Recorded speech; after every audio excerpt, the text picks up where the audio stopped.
Hi children, today we are going to start chapter 8, which is going to be your geometry. So under geometry exercise 1, angle we are going to see in this video. So what is angle? In geometry, an angle can be defined as the figure, so which is formed by the two rays meeting at a common endpoint. So I'll just show you by drawing these. So this is a ray. So I am drawing one ray. So another ray you can draw at any direction.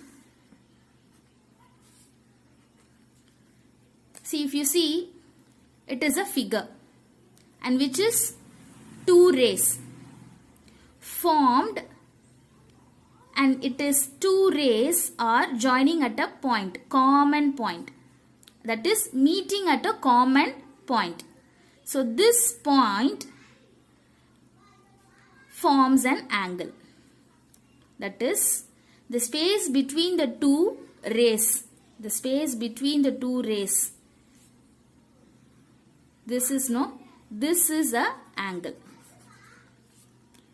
Okay, and you can also name it as like any alphabet, like A. This point I am just making at A. This point is a common point for both the rays, which is a meeting point. So that I am naming it as B. So this here I am naming it as C. So here you can use any alphabets as you like. So this is the angle as if it is explained here. The figure formed by two rays meeting at a common endpoint. Okay, so an angle is represented by the symbol like this. So how to use this? See, if you see, I have mentioned A, B, C. So this A, B, C is denoted with this symbol.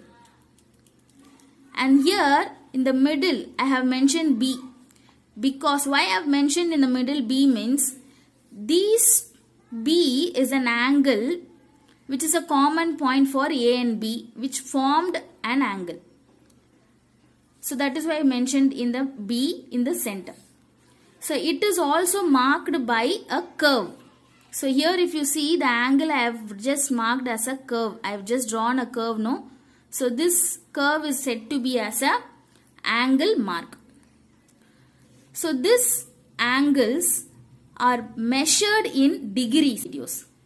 So here, if you want me to say the real-time example for the angles, so in our homes we have wall clock. So we have 3 needles in the clock. So there, if you see the minute hand and the hour hand, so you know what is the minute hand and the hour hand. So if you see at any time, the time which is formed by this, the time can be anything, the time which is formed by the minute hand and the hour hand, that forms an angle. And one more example, if I want to say, if I take this scissor, okay, if I say take this scissor, see, when I am opening this scissor, this is a ray, this is the ray. These two rays are meeting at a point. Okay, so when it is opened, these two rays, the space between the two rays, this space. So this is the ray, this is the ray, two rays. The space between these two is angle. So when you open and open and open, so how far if you open, the angle which is measured in the degree will also be increasing. Okay, when it is just closing and closing, your angle degree also will get lesser. Okay, so we'll see next what is about the parts of an angle.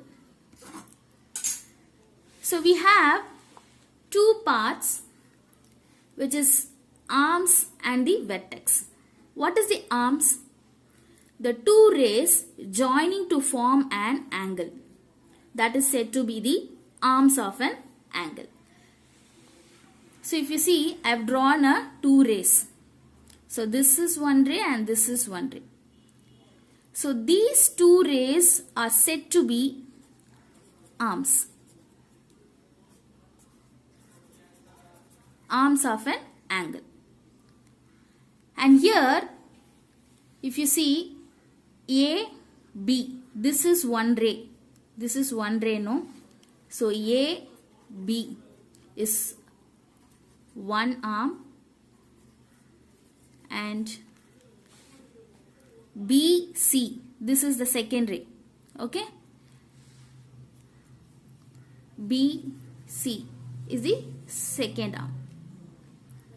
So next, what is vertex?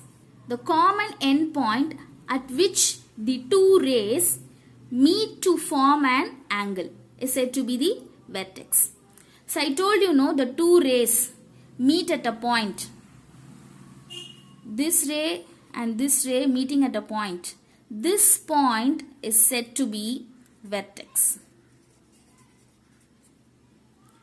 Okay? So here, this curve I am meaning it for angle. Understood? So hope you have understood what is angle and what are the arms. That is, the two rays are said to be the arms of an angle, and what is vertex. The point which the two rays joins together or meets together, that point is said to be a vertex point. Okay? Thank you, children.